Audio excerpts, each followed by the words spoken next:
بسم اللہ الرحمن الرحیم۔ کون گمراہ نہیں ہوں گے؟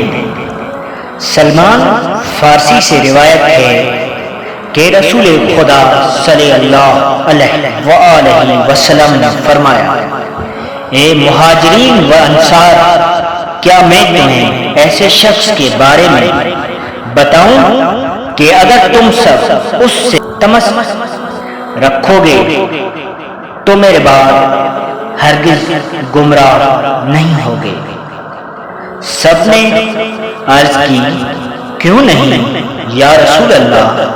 آپ نے فرمایا، یہ علی ہے جو میرا بھائی، میرا وصی، میرا وزیر، میرا وارث، میرا خلیفہ اور تمہارا امام ہے۔ اس سے میری طرح محبت کرو اور میرے احترام کی طرح احترام کرو۔ بے شک مجھے جبرائیل نے کہا ہے کہ میں اس کو تمہارے لیے بیان کروں۔